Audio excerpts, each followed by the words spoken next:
All right, good morning. Welcome to Manhood. Today is Wednesday today? Is that right? It's Wednesday. We're in what? March 11th. Wednesday, March 11th. We're here today. We're going to be going through Luke chapter 20. So that'll be really good. Luke chapter 20 is basically like a showdown. The religious leaders are pretty desperate to discredit Jesus, and so they're pretty much just asking question after question, trying to trap him out in public.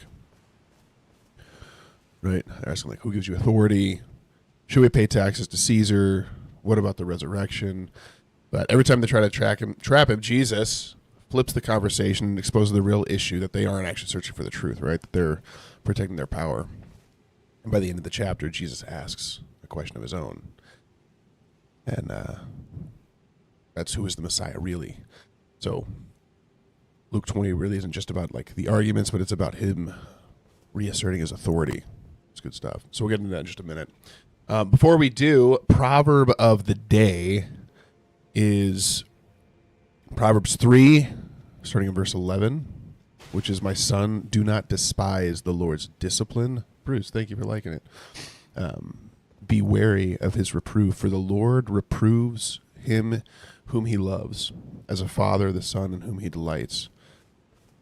So whenever we're getting reproved or corrected, right, being shaped by him, it's because he loves us.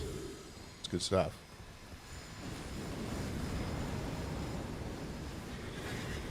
Oh, what? How are you able to be up here? I can't even stay up there. Okay, all right. Oh, I missed it.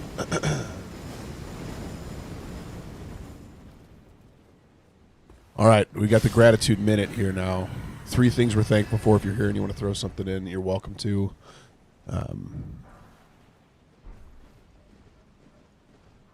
I am super grateful for how this week has gone up to this point.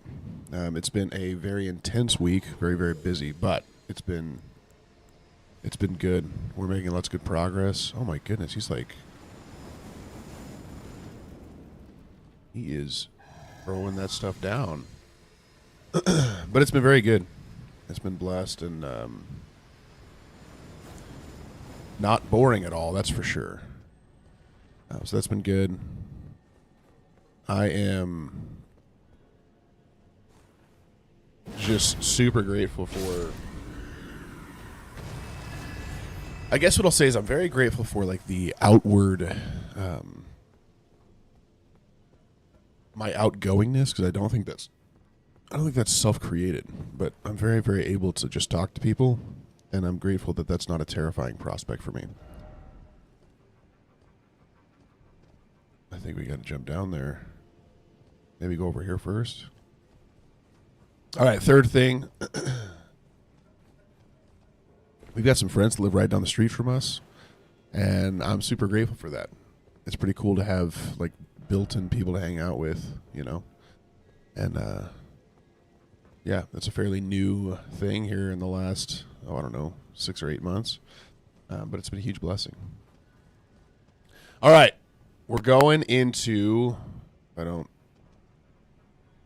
I can actually get my thing to work. We're going into Luke chapter 20 today, and we're going to start out in verse 1, because that's usually the best place to start if you're starting Luke 20. And I missed. Nothing but top-tier gameplay over here while we read the Word of God. Great. Okay, one day, as Jesus was teaching the people in the temple and preaching the gospel. So, quick thing here. I know I barely read one line, but I think it's kind of important. This temple teaching time, this time where they would get together and teach the word, these would be very crowded events, right in the synagogue. It's very, very clear that they are more than open for there to be all types of teachers, right? It's not just like it's not like we have today where you have like an ordained person or a chosen person, like a preacher, that is the only one who speaks. Anybody who had I don't know if it's anyone, but rabbis, right? Jesus was a rabbi. They would often teach in the temple courts, and that would be, it would be full of people, and then like confrontations like these would be very, very visible, right, out in the open. All right, and so he was teaching there, preaching the gospel. The chief priests and the scribes with the elders came up and said to him, "Tell us by what authority you do these things, or who it is that gave you this authority."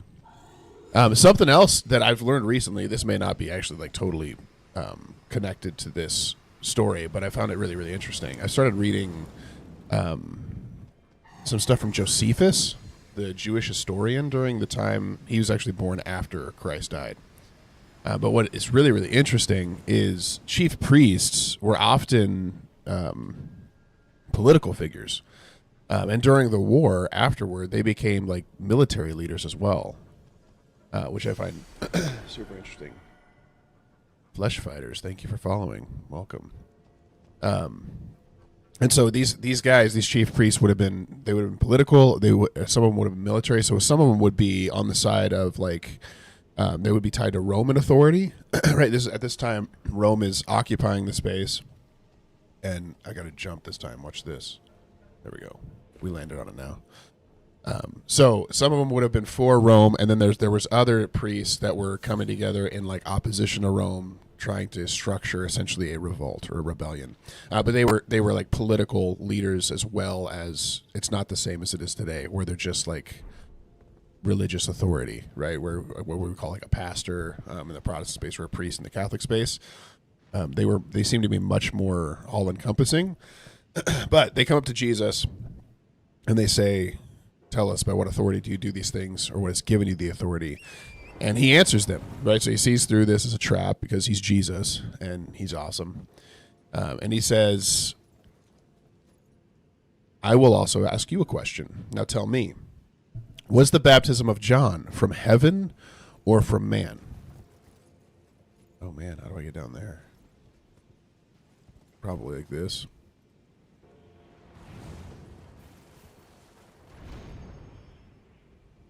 This way I don't. Oh, nope, go right over the top. So they see right through this as well. They see what he's saying here. But you know what it's doing, though, is it's exposing something very, very different from their side, which is just interesting. Because listen to what they say. So he says, "Was the baptism of John from heaven or from man?" So they didn't necessarily like John.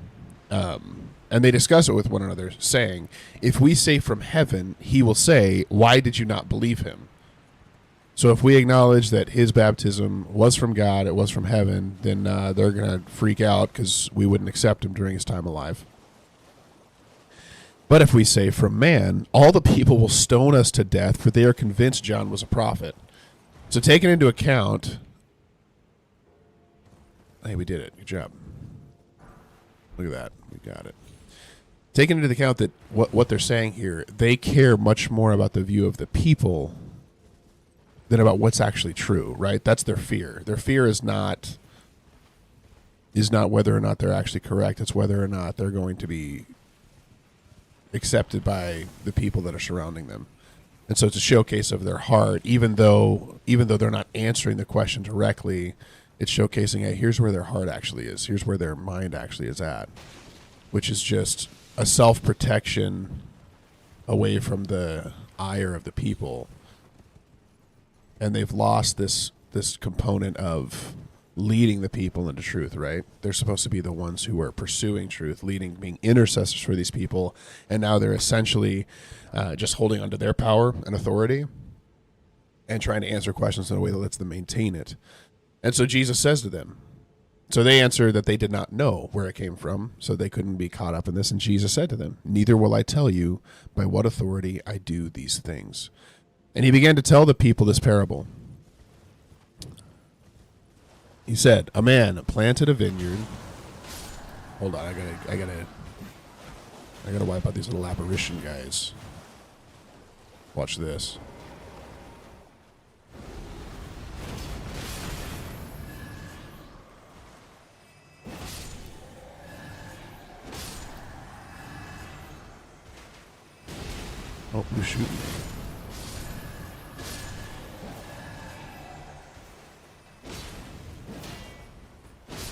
We're good to go. So a man planted a vineyard and let it out to tenants who went into another country for a long while. Let would be like rented it for them to take ownership of it and oversee it for his time away. So you would, it's like renting a business in essence. So they would oversee it while he was gone. Okay. He's got a vineyard. He lets it out. When the time came, I really appreciate that. What was it? Seal Viking? Thanks, man. I really appreciate it. Welcome in. It's good to have you here. Okay, so he began to tell him this parable. He plants a vineyard. He lets it out. When the time came, he sent a servant to his tenants so they would give him some of the fruit of the vineyard. But the tenants beat this guy and sent him away empty-handed. And he sent another servant, but they also beat and treated him shamefully and sent him away empty-handed. All right, 1 second.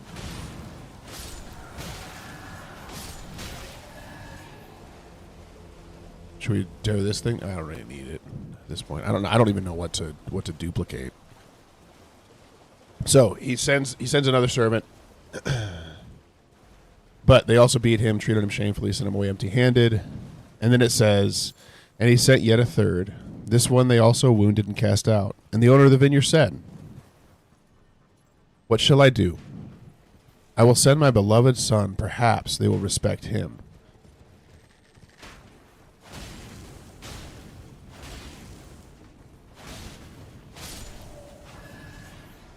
They don't really drop much.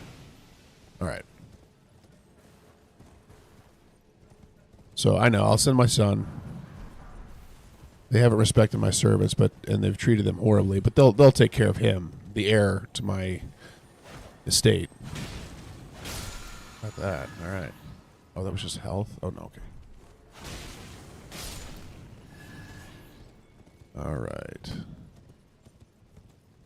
It's just a dead end. Almost died right there.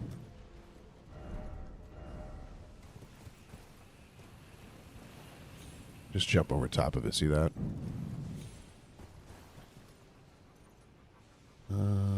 Doesn't seem like this is the proper. Oh goodness! All right. Okay. Sorry. Part of the joy of this channel. Hi, Mrs. Bull. Welcome. Good morning. So happy you're here. Is dealing with me being distracted half the time. So you guys are just gonna have to enjoy that. Okay. So they beat him, sent him away empty-handed, and then finally he sends. Oh my goodness! These archer guys. Not a fan. Let's keep on moving. Is he up on the top of that? Oh, let's go up there and kill him real quick. Hold on. Hold on. Here we go.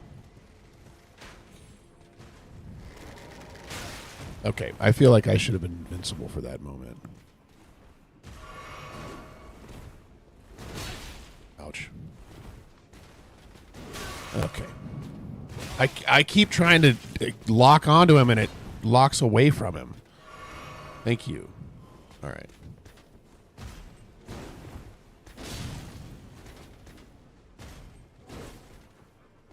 Watch this. You guys ready? First try. All right.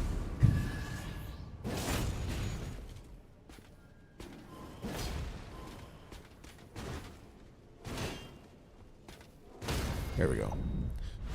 Okay, so I'll send my son. Perhaps they will respect him. But when the tenants saw him, they said to themselves, "This is the heir. Let us kill him so that the inheritance may be ours." And they threw him out of the vineyard and killed him. What then will the owner of the vineyard do to them? He will come and destroy those tenants and give the vineyard to others. And when they heard this, they said, "Surely not."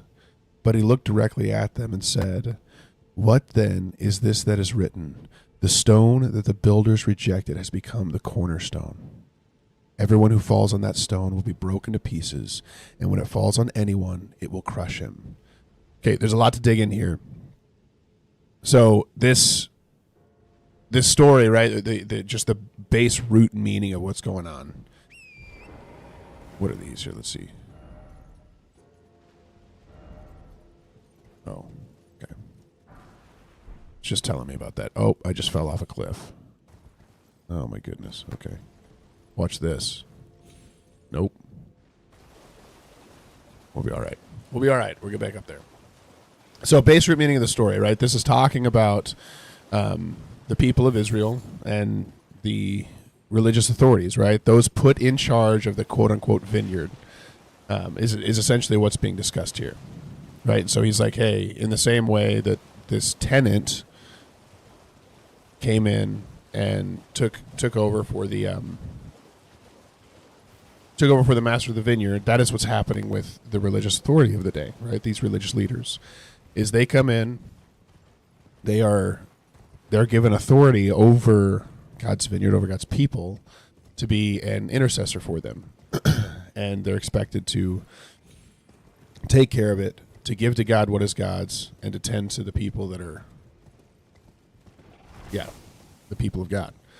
And he's saying that, hey, over all these years, we've sent you prophets, we've sent you teachers, all these people that, oh, look at this here.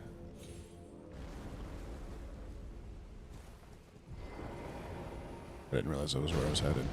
So they've been sent the prophets. They've killed them all, right? He's making the point that all throughout history, the people of Israel have rejected God and have wanted to go their own way. And he sent multiple times. He gave them multiple opportunities to... I can't keep going that way. He gave them multiple opportunities to repent, to listen to those that God had sent. And he's making the point they did not. And then he says... And then the vineyard sent his own son. Which, if you pay attention, Jesus once again is claiming divinity. He is claiming the messianic... Oh, did they all die now? Kind of sad. He's claiming that he's Messiah right in front of their faces. That's what he's doing right now. Because he's like, hey, now the master sent his own son, which is me, right? And you're going to kill me. And so what's the master going to do? So this is once again all throughout Luke. What we see is this like contrast, this vast contrast between the heart of God to like save people and set them free, but at the same point, there's this element of now his final judgment comes on those who truly reject what he's calling for. Right? If you don't accept the free gift of Christ, there is judgment coming on these people that are supposed to be the chosen ones of God that just abandon it, that don't obey it. And so if you finally kill the very Son of God who's meant to bring salvation to the world, there's nothing left for you, right? There's no way to claw yourself back and to say that you're still free of sin, right? Because they were all bound around following the law, right? They wanted to be quote-unquote good, right? We're good people. We honor God in everything that we do. Was that this will be fun. But in essence, their hearts are far from it, which is why they can't even perceive that Jesus is who he says. Now, this parable, going outside of it, it echoes Isaiah 5, and I'll read a little bit of that. So Isaiah 5, let me sing for my beloved, my love song concerning his vineyard. My beloved had a vineyard on a very fertile hill. He dug it and cleared it of stone and planted in it choice vines, he built a watchtower in the midst of it and hewed out a wine vat in it, and he looked for it to yield grapes, but it yielded wild grapes. And now, O inhabitants of Jerusalem, O men of Judah, judge between me and my vineyard. What more is there for me to do to my vineyard that I have not done to it? When I looked upon it to yield grapes, why did it yield wild grapes? And now I will tell you what I will do to my vineyard. I will remove its hedge, and it shall be devoured. So this is like a seemingly reflective story, right? It's talking about the managers of the vineyard. But when you take into account that when Jesus is talking in his parable about the fruit of the vineyard, what's interesting is he is... Oh, here, 1 second. I got to help this guy. What's interesting is he seems to be referring to a... Hold on. We're good.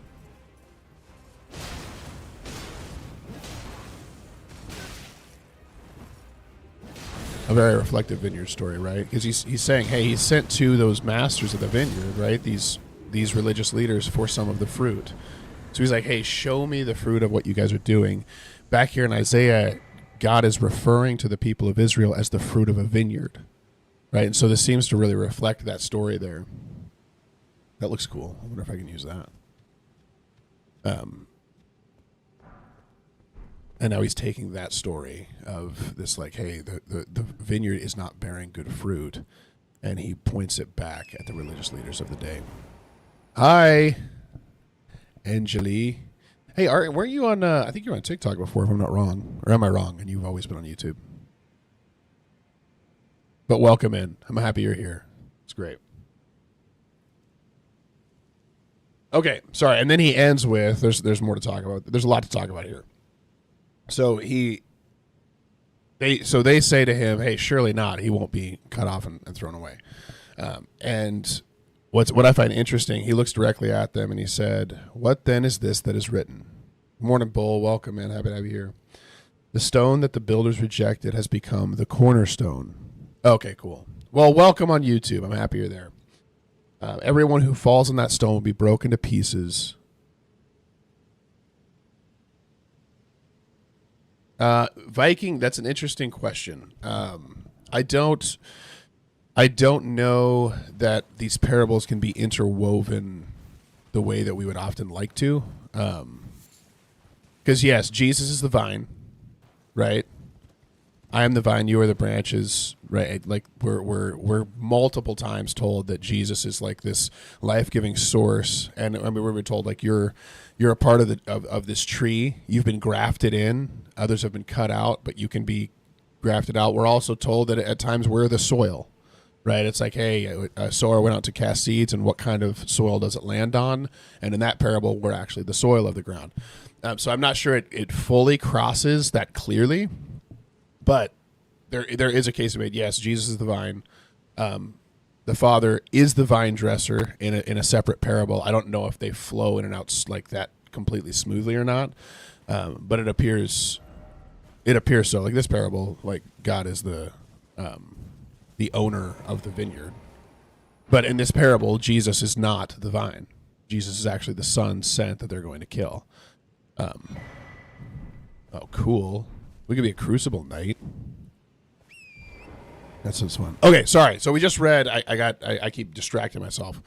The stone the builders rejected has become the cornerstone. So this is actually Jesus quoting Psalm 118, and I'll read a little bit of that. So this is David calling upon the Lord, right, to save him, to send his salvation. And he says, open to me the gates of righteousness that I may enter through them and give thanks to the Lord. This is the gate of the Lord. The righteous shall enter through it. I thank you that you have answered me and have become my salvation. The stone that the builders rejected has become the cornerstone. This is the Lord's doing. It is marvelous in our eyes. This is the day the Lord has made. Let us rejoice and be glad in it. So super popular verse at the very end there. But what I find super interesting is this is what Jesus is quoting. Is David's cry for salvation, and he's using it as a judgment against the religious leaders, right? Like essentially, hey, when he says the stone that builders rejected, he's talking about you rejecting me, right? Anyway, I find it very interesting. Check this out. What do we got? Oh, I'm going to die.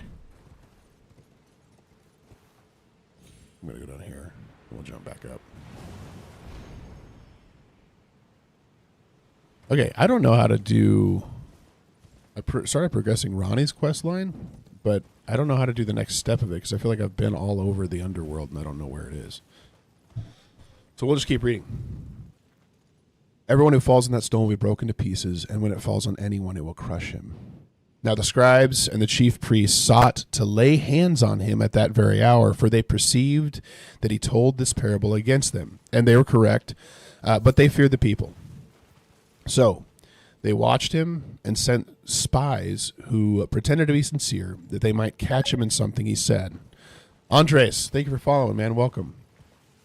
So they pretended to be sincere, so they might catch him in something he said. This was actually, at this time, pretty common, like question traps for Like they're a common rabbinical method at the time. Teachers would challenge each other publicly through questions and counter questions back and forth. So this wasn't like an undone thing, right? And it's still, it's in my mind still kind of points to some of the heart issues that are going on. But this was not something that like was new to the time. It was common during this time. Okay, so they watched him. They pretended to be sincere. And then they wanted to deliver up to the authority and jurisdiction of the governor. So they're trying to collude with, at this time, Rome, to essentially say, hey, this guy's doing things that are unlawful. We want you to throw him in prison. We want you to do something with him. So they asked him, Teacher, we know that you speak and teach rightly. All right. We know that you speak and teach rightly and show no partiality, but truly teach the way of God. So a bit of a suck-up little starting conversation there. Teacher, you're so smart and so wise. We're attempting to trap you here, but just know that we know that you say only things that are good and true and new. So then they say, oh, cool. Is it lawful for us to give tribute to Caesar or not? Tribute, taxation. That's what's going on here. So they're saying, hey, should we give taxes to Caesar? Many people at this time, many people at this time, were not happy at all with the Roman governing authority. In their opinion, they were going, Jesus, right? These Messiah figures that would come in. I don't believe it. Is there really something under here? No, there's not. Makes me sad. These Messiah figures that would come in, most of them would come in under the guise or under the desire to say, hey, we're going to have a military victory over Rome, over this incursion, right? People were waiting for the Messiah to come because he was going to deliver them from the power of Rome by military might. And so them asking this question is interesting. Hey, Divine Lion, welcome. I'm good. How are you? So they ask him this question of, should we give tribute to Caesar? And they're using the term tribute. They're like, should we give taxes to Caesar, right? Should we pay him when the Messiah is supposed to come and free us from this oppression, right? And there's a multi-meaning here of kind of what they're saying, because the Caesars of the time were claiming to be God themselves. No necessary item ahead. Okay, well, sweet. That saves me time. So the Caesars of the time would claim to be God or the Son of God. Like the actual coins that they would mark often would claim divinity for the Caesar of the time. We're not sure that this one had that, but a lot of them did. A lot of the coins of the time did have that. Okay, I need to go up there. Hold on. I think I can go up above, right? I feel like this is there's more here than I've seen so far, but I could be wrong. Let's go check it out and see. I haven't gone up this way yet.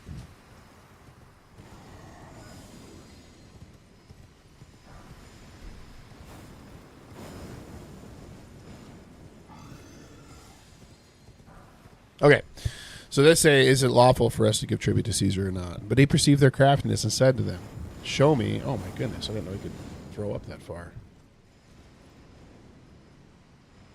He spits a long way. Oh, there it is. Look, there's the... All right, let's move. All right. So he kind of turns it back and he says, oh, okay, all right. And he says, show me a denarius. Denarius is like the equivalent of a day's wages, read about. So show me a denarius.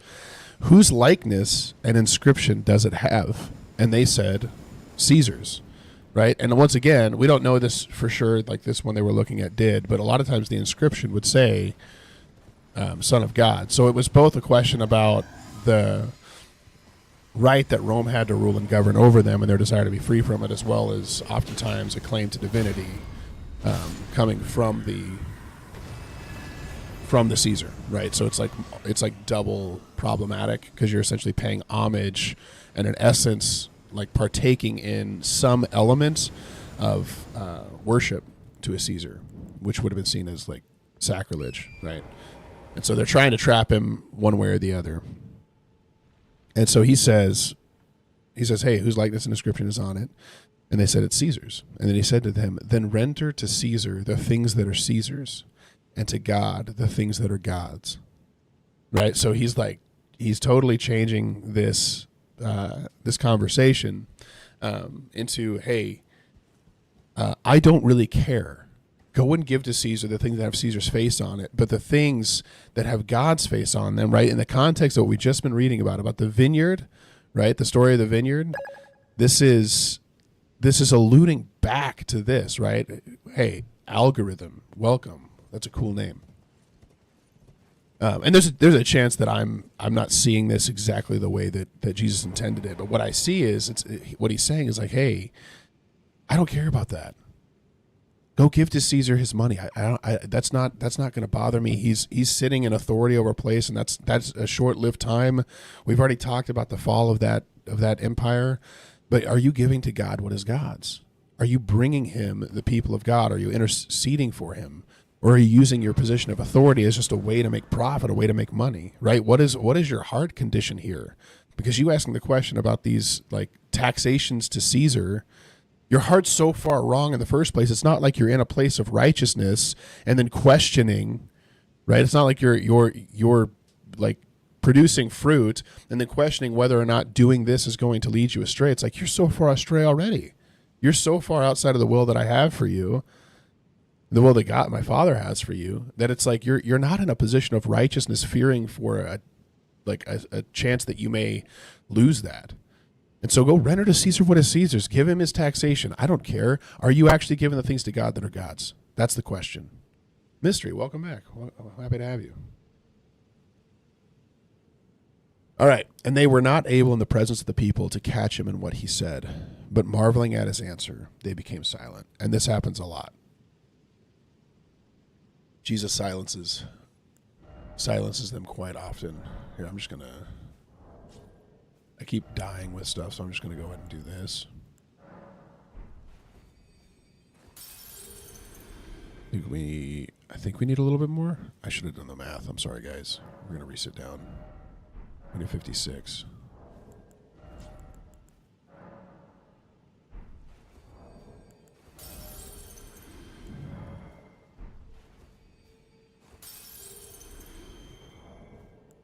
I don't think that's enough. We'll do that. All right, so he silences his enemies, which are supposed to be the leaders of the people of God, which is kind of sad. Okay. I think we might go mind again. What does that put our 121? Yeah, we're going to do that. We're going to do that. Okay. So, then there came to him some Sadducees, those who deny that there is a resurrection. And they asked him a question. Okay, pause for a moment here. Still religious leaders, still religious authorities, a different sect. So this whole idea that things didn't break apart and get problematic until after Jesus came is not true. Even at this time, there were people who were disagreeing with one another and creating different priestly sects. Actually, part of this like history book thing that I'm reading of Josephus, one of his big questions is which group of priests should he follow, because he was a Jewish priest after the time of Christ, not a Christian. So this is not like a Christian book, but it gives you insight as to the history of this stuff. So the Sadducees, from my understanding of this, they will only accepted the first 5 books of the Old Testament. So that would have been like in essence the beginning portion of the Torah. I believe the Torah is the first 5 books of the Bible. And so they denied afterlife beliefs. They went, hey, Genesis, Exodus, Leviticus, Numbers, Deuteronomy. We've got the law. We've got the patriarchs. We're stopping there. We don't believe anything else is from God. And so there is no resurrection. There is no afterlife, because the majority of that's discussed is actually discussed later on in the Old Testament. So they denied that, and they questioned it. And so they asked him a question saying, Teacher, Moses wrote for us that if a man's brother dies, having a wife but no children, the man must take the widow and raise up offspring for his brother. Now there were 7 brothers. The first took a wife and died without children. And the second and the third took her, and likewise, what does it say? Yeah, he's dead. I haven't done any of the quest line for this thing, so I don't think there'll be anybody here, if I'm not mistaken.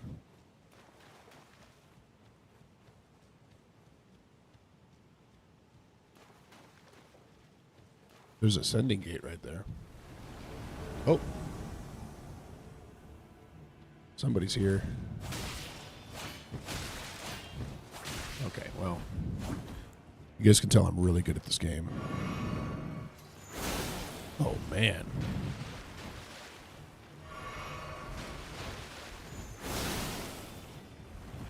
Is that Moonveil?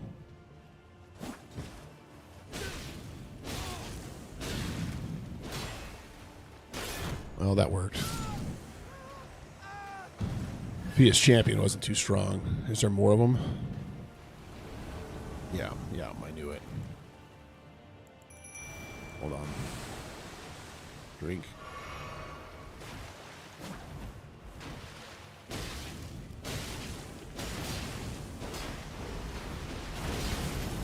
Nice. Good job. Oh, that's Rajier. That's my friend. What was he doing here? Oh, no.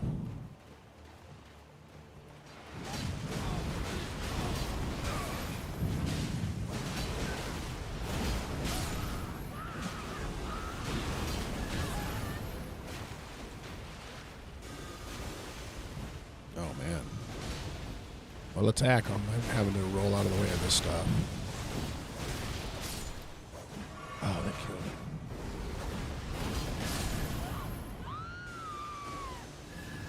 That thing works really well. Hold on, we gotta run. Don't keep pulling it out, though. We got him. Great job, everybody. Okay, so they ask about the afterlife. Oh, sweet. Got a lot of runes, too. So he takes the first wife, dies without children, and then a second, then the third took her, right? All these brothers take her, and they all die because, hypothetical stories are always fun to try and defend. Everyone loves a good, super edge case hypothetical that'll never happen. So, after that, all 7 took her, none had children, and they all died. And afterward, the woman also died. In the resurrection, therefore, whose wife will this woman be? For 7 had her as a wife. So what can we actually expect? I've never actually talked to this woman this entire playthrough. I knew you would come. So I've never had the blessing or that little hug thing. Deny us like the dogmatic I don't want to be held or... I don't know. I don't know what I want. I'm just going to say that's right. See what happens. I am the companion. I wish to be a mother. So it is that I must bear. I don't want to kill her. I'm just going to leave. See where this goes. Okay, so whose wife will she be in the resurrection? Right? First off, they don't believe in the resurrection, so this is pretty clearly seen through as just a testing question. Jesus said to them, the sons of this age marry... Oh, we're back at the royal capital. That's weird. Is that a person? What is that? No. Nope. It's like a sawhorse. We're good. The sons of this age marry and are given in marriage, but those who are considered worthy to attain to that age and to the resurrection from the dead neither marry nor are given in marriage, for they cannot die anymore because they are equal to angels and are sons of God, being sons of the resurrection.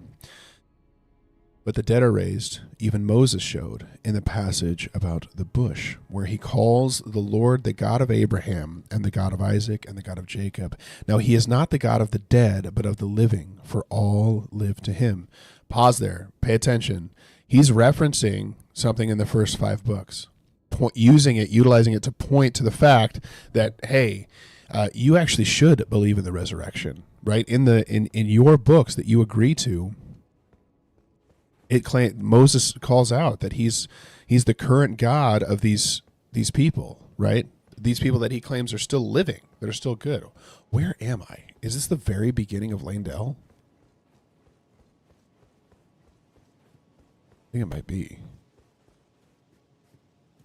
Hi, Bull's mom. Welcome. I don't understand. It is. It's the very, very beginning of it. Well, that was fun. All right. Did we clear this area pretty well? I don't know where to go for Ronnie's quest line. I feel lost. Okay, so they cannot die anymore because they are equal to angels. So there's a thing here that a lot of people get tripped up on, and that's the idea that you don't get to take your wife into eternity, and or your husband. Sorry for all the women here. You're welcome as well. Did I lose my camera? Hold on. We'll fix it.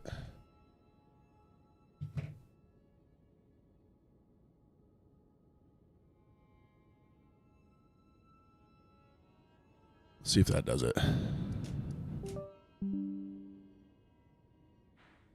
At some point, we'll have what we need in order to like get a camera that doesn't have a battery that dies over and over again during the thing. But until then, I think we're fine. We're good to go. Sorry, people get caught up on like I don't get to take my my favorite person to eternity with me, and I'm not sure we understand the purpose or meaning of what's going on there, right? Because he's talking about, he's like, hey, what you're talking about is not an eternal thing, right? You're talking about something that is to give us a companion while we're here in the short amount of time, and afterward you're not going to have number five. You're not going to have the limitation, right? There's not going to be you're not going to be lacking anything, right? This isn't going to be the same thing as what you've had before. But his point here is mainly to answer to the question of their lack of belief. Oh, hold on. Don't die to that. Their lack of belief in the fact that there's a resurrection by pointing them back to the word that they say they already believe in, and then showing them an area in there where it showcases that, hey, the resurrection is real, and God has already made it clear that he is the God of the living and not of the dead, and that the patriarchs are currently living. They're not dead. All right, we got that. We're good to go. Did I just pass this right up and go straight up to the giant earlier?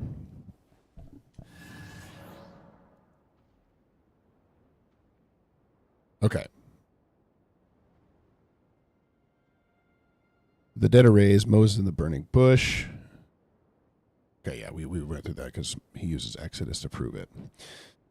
Now he is not the God of the dead, but of the living, for all live to him. Then some of the scribes answers, Teacher, you have spoken well. Once again, completely shutting him down. It's like, hey, there's nothing they can do to to stand and accuse it, right? There's nothing they can do to do it, and they're just kind of like, wow, all right, well, yeah. Well done. You've done a good job. Okay. All right. For they no longer desired to ask him any question, but he said to them, how can they say that the Christ is David's son? So they're done asking questions, and then he shifts focus. And he shifts focus away from what they've... Here, hold on. Where am I at right now? What is this? Forge of the... Oh, I was up there. Okay. I need to go... Okay, that's the bottom. Sorry, I'm all distracted. I'm going to go here. All right. He said to them, how can they say the Christ is David's son? So he's taking it now, and he's totally turning the conversation a different direction. He's like, listen, we're going to talk about what I want to talk about now. For David himself says in the book of Psalms, the Lord said to my Lord, sit at my right hand until I make your enemies your footstool. David thus calls him Lord. So how is he his son? And it seemingly they don't say anything. Now, what he's quoting here is he's quoting Psalm 110. Hi, Jesse. Thanks for following. Psalm 110, he's once again talking about the Messiah. He's claiming divinity. He's claiming this for himself. And Psalm 110, I'll read the part where he's referencing, which is literally the very first line. It's verse 1. The Lord says to my Lord, sit at my right hand until I make your enemies your footstool. The Lord sends forth from Zion your mighty scepter. So he's talking about the kingship of God, right? A mighty scepter is an element of king. Rule in the midst of your enemies. Your people will offer themselves freely on the day of your power in holy garments. From the womb of the morning, the dew of your youth will be yours. The Lord has sworn and will not change his mind. You are a priest forever, after the order of Melchizedek. The Lord is at your right hand, and he will shatter the kings on the day of his wrath. He will execute judgment among the nations, filling them with corpses. He will shatter chiefs over the wide earth, and he will drink from the brook by the way. Therefore, he will lift up his head. So pay attention. So Jesus is playing the role of a prophet here, calling out this quote that, hey, David called his own descendant Lord. How can he do that? Based upon the way that you all perceive customs, how can he be his son if he calls him Lord? That's not something that happens. And so he's playing the role of like a prophet, bringing the words of God to the people and correcting and reproving them. What's interesting here is what he is quoting to do this. Hold on, we got these snail skulls, whatever you want to call them. Don't let him whack you with this boat.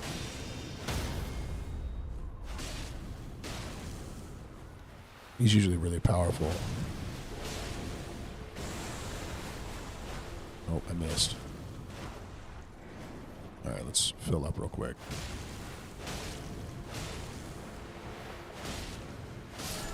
We did it. All right, great work, everybody. We got some more death root. Okay. So what he's doing here is he's saying, hey, he's asking them a question. So he's quieted them. Now he's pushing back on them saying, hey, how on earth is the Messiah David's descendant when David calls him Lord, right? How is he doing this? But what he's also pointing to is the fact that, hey, if he is this, so like what he's quoting, Psalm 110, which they would have known most likely by heart based upon their training and teaching, is that he is in that one psalm. It claims the Messiah as two things. It claims him as first. Well, it actually claims as kind of three. So you say, the Lord said to my Lord, sit at my right hand. So one sits at the right hand of God. Two is king over the earth. Right, he rules with a mighty scepter in the midst of his enemies, and then three, he's a priest forever in the order of Melchizedek. Now, if y'all haven't been following along for long enough, we actually went through this. I believe it's when we were studying Hebrews. I believe that's where we're talking quite a bit about Melchizedek. But if you don't, Melchizedek is crazy. So Melchizedek is the king of Salem. He comes up. Abraham gives him a tenth of everything after he comes out of the Valley of Kings, and he gets he gives him a tenth of all of his stuff, right? He says, hey, you've done well to me.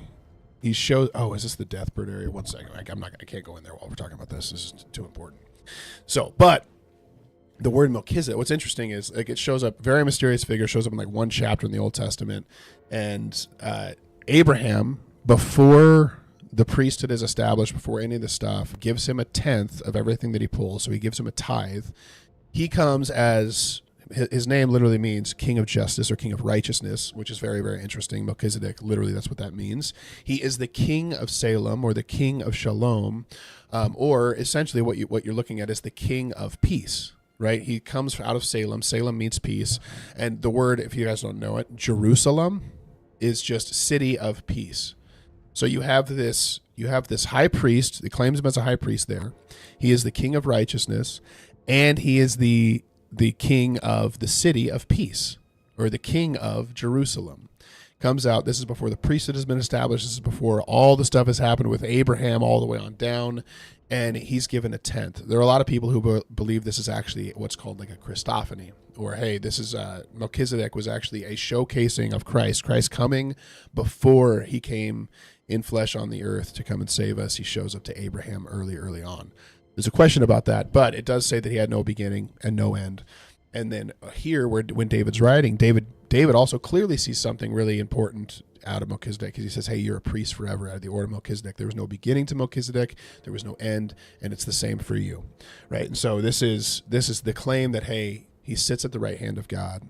He is my descendant. He is my Lord. He is king, and he is priest forever in the order of Melchizedek, which Melchizedek was a king and a priest.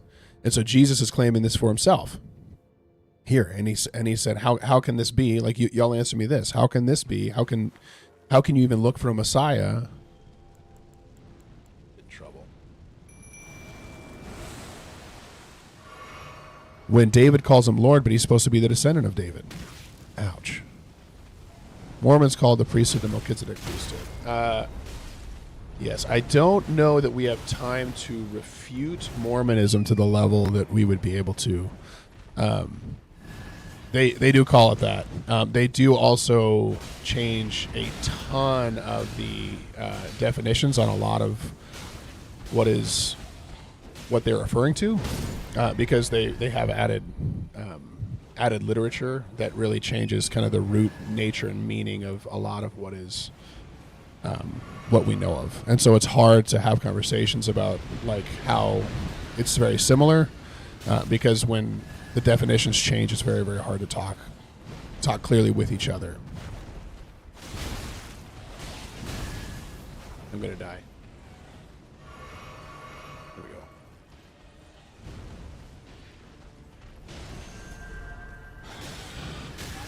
Ouch. Move.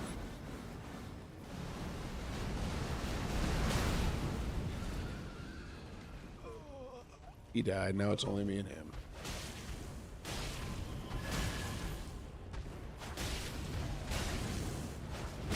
Hey. Oh.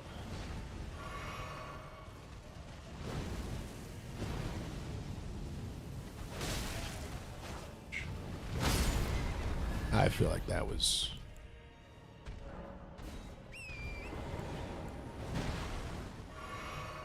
All right, we should be good. I think we're going to be okay. Ooh, I don't know. Not with those wing things coming out. Ouch. Everybody hold on. Dr. Gaines, welcome. We're close. We're so close. Hold on. Nobody move. Everyone stay here.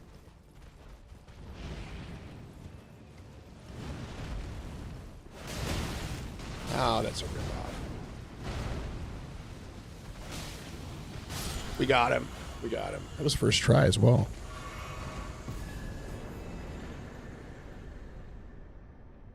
I think the point I'm making there, Viking, is that there's a very likely case to be made that what's being pointed to there is that Melchizedek is likely an exposing of Christ early on. Right? Because the fact that both of Melchizedek's name just means King of Peace, but it's not to say that he is necessarily like more important than Jesus. I think that the reality is there are prophecies that are taken throughout the Old Testament that says he's going to come as Prince of Peace, right? Prince of Jerusalem, Prince of Salem. He is the King of Peace, and Jerusalem means city of Salem. So Melchizedek's name means King of Righteousness. His name doesn't mean King of Peace, but he is King of Salem, which is an interesting name when you see that this is before Jerusalem has really been established in any way whatsoever. This is way early on in the very beginning. And so it's this mysterious exposure to this thing, and then it's often used to call back to, because it's such a mysterious piece of what was happening there when Abraham gave a tenth of everything. And now we're going to get struck down with lightning. And in the hearing of all the people, he said to his disciples, right? So they don't actually answer him here. Hey, what is, when he's like, hey, how can he be David's son when David calls him Lord? And he said in the hearing of the people, in the hearing of all the people, he said to his disciples, beware of the scribes who like to walk around in long robes, love greeting in the marketplaces and the best seats in the synagogue and the places of honor at feasts, who devour widows' houses and for a pretense make long prayers. They will receive the greater condemnation. So these guys who are going around putting on airs, showcasing themselves as important. Again, a lot of them had political power at the time. A lot of them would be connected to either Rome or rebellion against Rome. And he's saying, hey, beware of these people. Their outcome is going to be, their condemnation is going to be great, right? If they lift themselves up and shove down the most oppressible, the most vulnerable people for the sake of their own uplifting. Oh my goodness, I have a lot of... Okay, sweet. All right, hold on. Let's go faith one more. We'll do that. And then let's go in here. Okay, life application.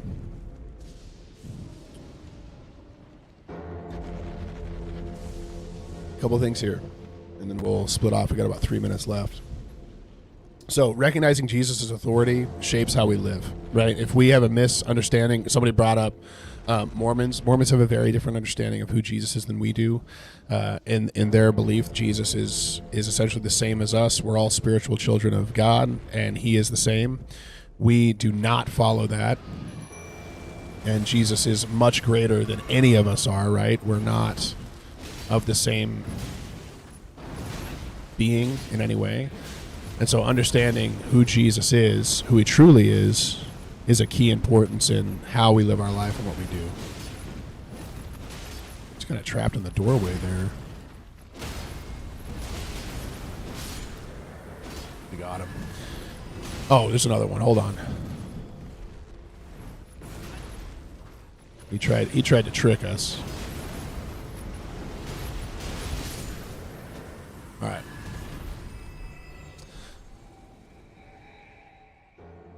Second thing I would say is that our motives have a massive, massive impact on our actual spiritual understanding.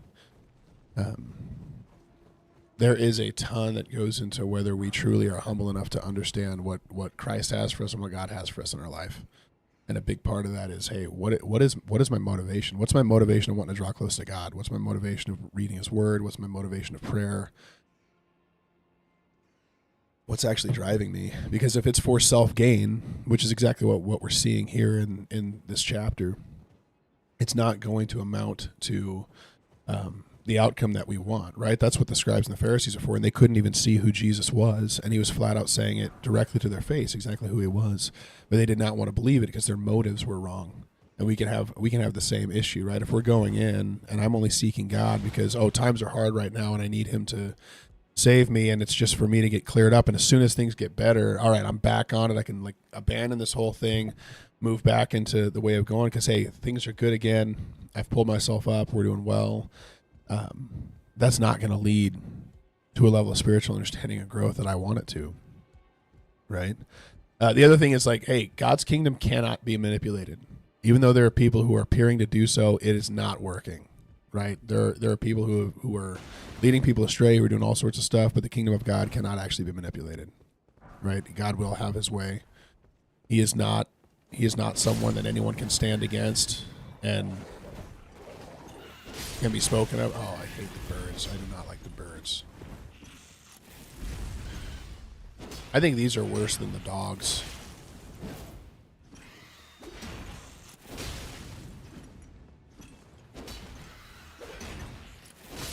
Got him. I think those are worse than the dogs. Okay. The other thing is spiritual pride can blind us, right? If we get too proud on ourselves and what we're doing, it's so important that we stay. Can't I open that? We stay humble and we just sit at the feet of God, right? What's up? Easy Moon, welcome. Welcome. Okay.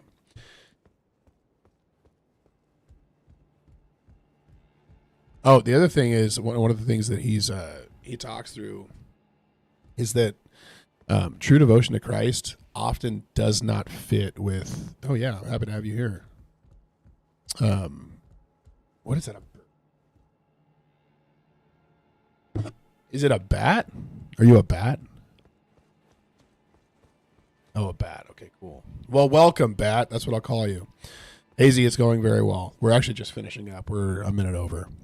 But true devotion contrasts with this kind of like public recognition, right? This is what Jesus is warning the leaders about over and over. Is like, hey, you say that you want to be for God, but everything that you do is for your own benefit. And so Jesus is warning these people, hey, like you're seeking recognition rather than true righteousness, and that's something that we can get caught up in as well. Even in church, right? We've got these people who, and I've struggled with it before. It's like, hey, we're totally caught up in our purpose and our drive of like, hold on, I gotta kill these guys. Oh man. Right, like being involved. I don't think I can do this stab one. I need to choose it different. I should have been able to do both. I think that should have allowed me to parry both of those guys at one time. There we go. We got it.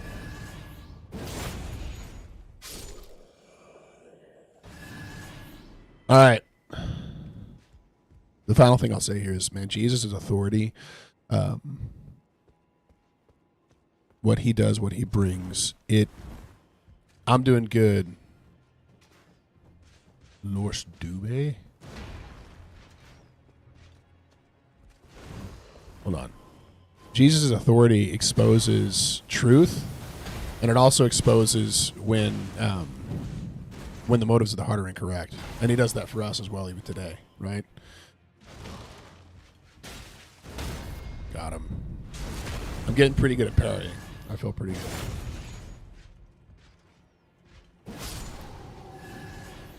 All right, let's go up here, and then I gotta close out here pretty soon. We'll find a place to rest, and then we'll take a break.